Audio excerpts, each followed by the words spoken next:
Let me ask you something that may sound strange at first. When was the last time you had a thought that felt entirely your own?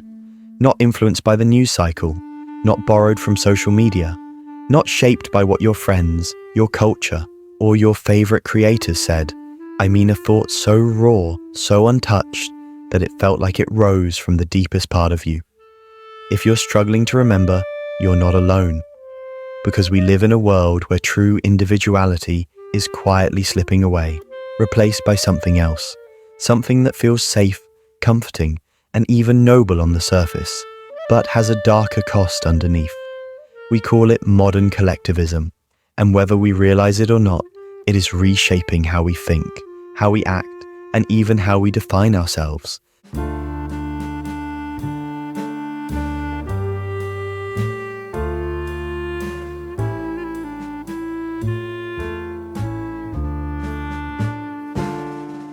See, there's nothing new about groups. Humans have always gathered in tribes, families, nations, religions, and communities. Collectivism in its original form gave us protection, survival, and belonging. It was the glue that kept ancient societies alive.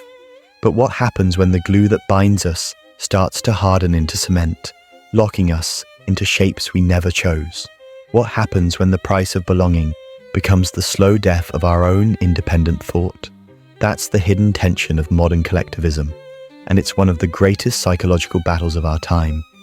Now here's the curious part. If you study history, every era thought it was more enlightened than the last. People in the Renaissance believed they had broken free from the medieval chains of thought. The Enlightenment thinkers saw themselves as torchbearers of reason, leaving behind superstition. And today, we tell ourselves we are freer than ever, because information is everywhere. Voices are amplified, and no opinion is too small to be shared. But is that really freedom? Or have we just built a different kind of prison, one made not of walls, but of collective approval?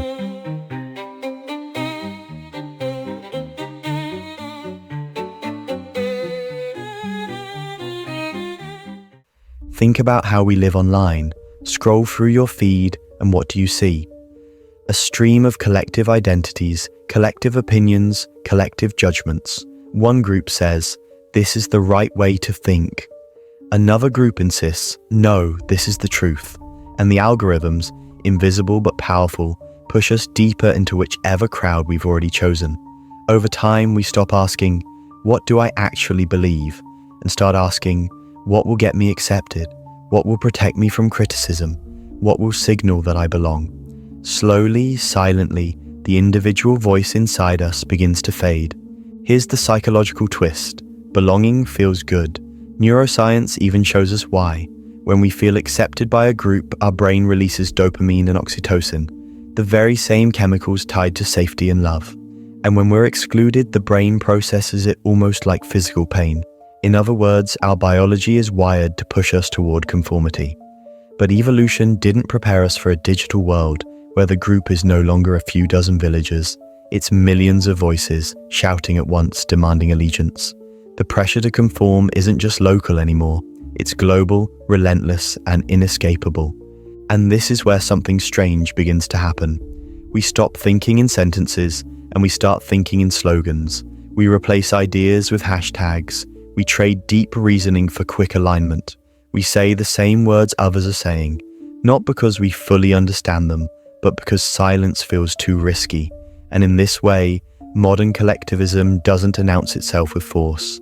It arrives quietly, under the mask of belonging, until one day we realize that the space for our individual thought has shrunk to almost nothing. But here's where I want to open a loop for you, because this isn't just about society, or politics, or technology. It's about something more intimate. It's about you and me, and what happens inside our own minds. Ask yourself, how many of the choices you make every day are truly yours? The clothes you wear, the beliefs you defend, the way you speak, the shows you watch, even the dreams you chase. How much of that is genuinely self-directed, and how much is a reflection of the invisible collectives surrounding you? That's not an easy question, but it might be one of the most important ones you'll ever ask. Let me share a story. A few years ago, researchers conducted a fascinating experiment.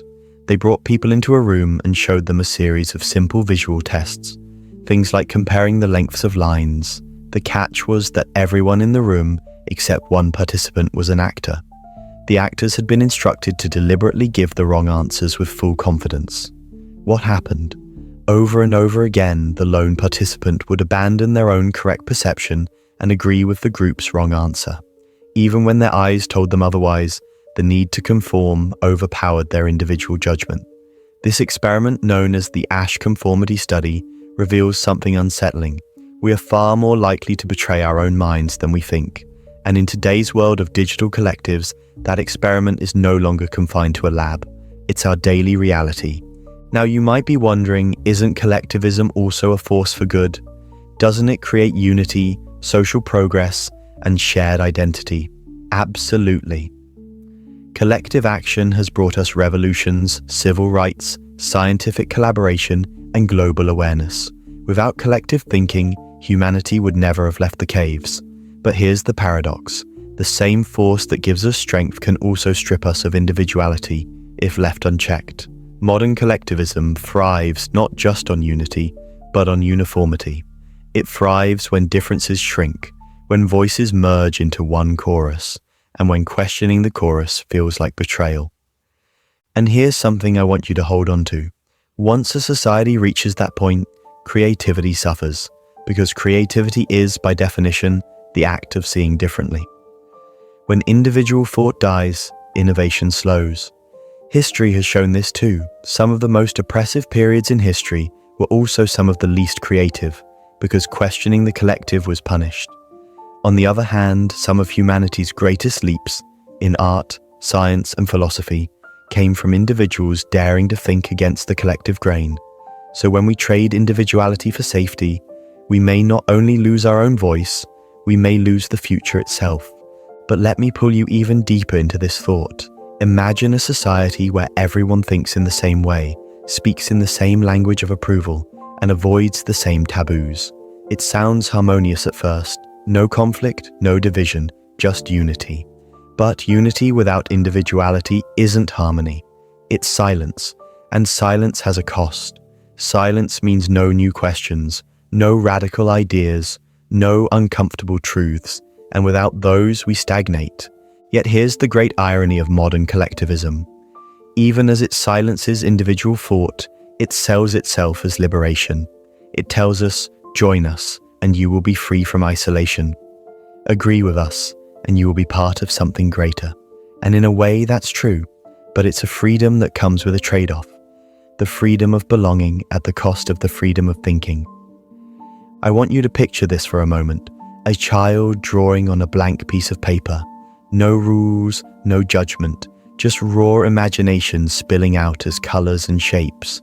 That's individuality in its purest form.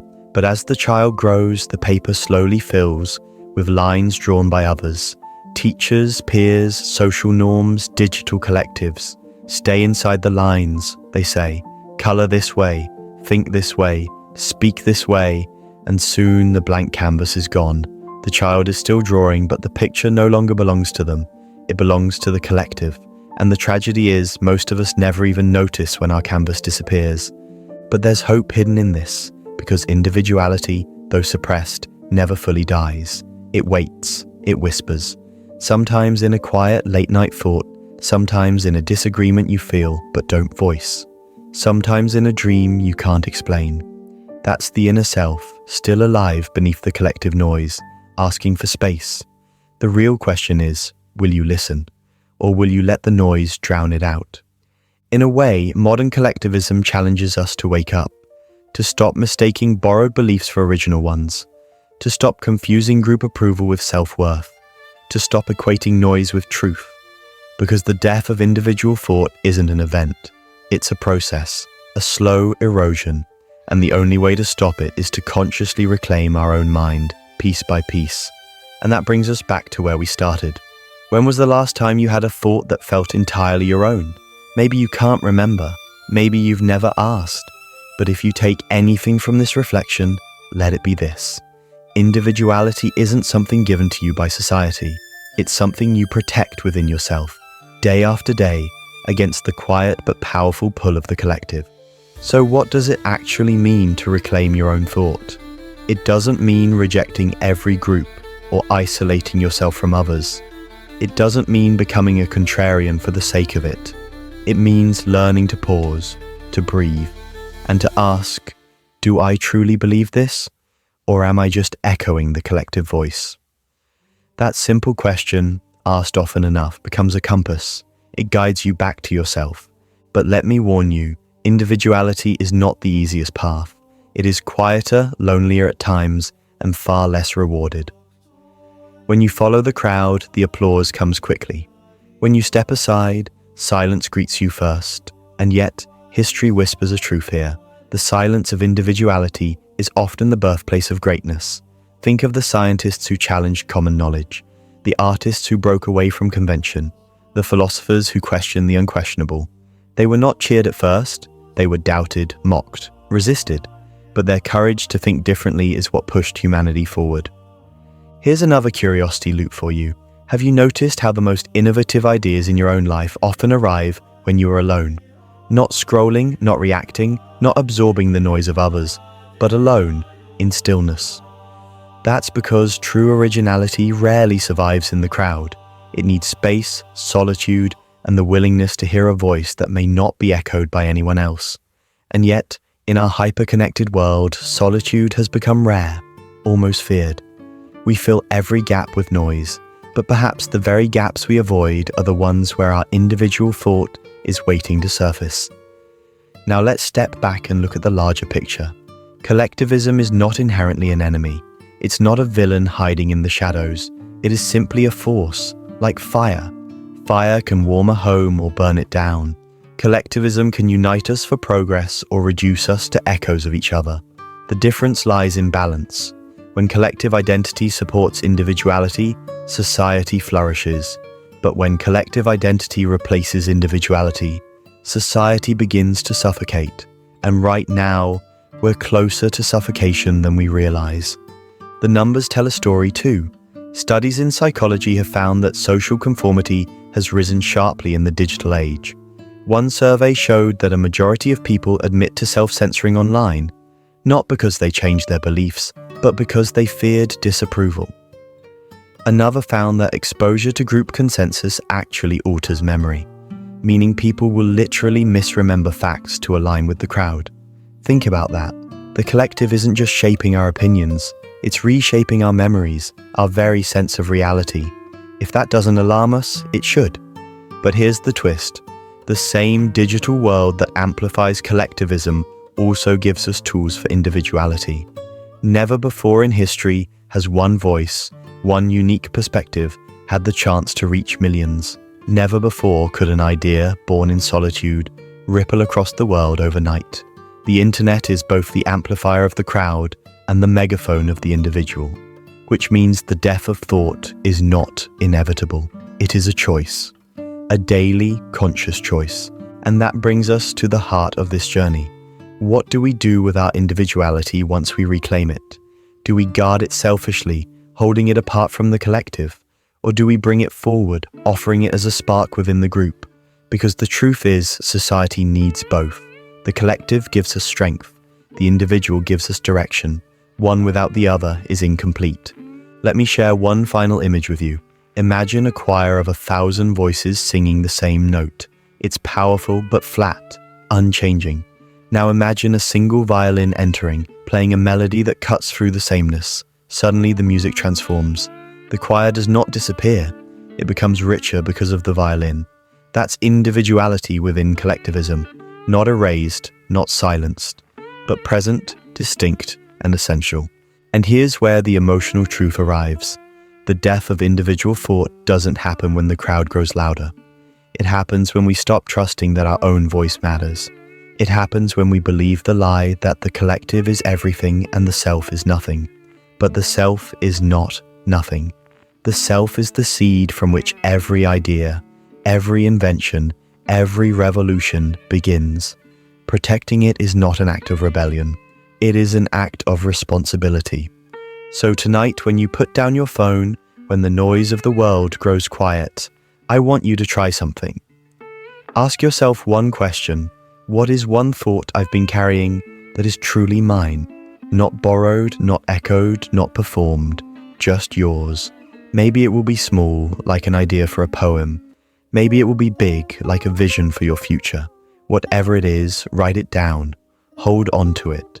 That is your voice, your violin, your spark. Because at the end of the day, modern collectivism will keep growing.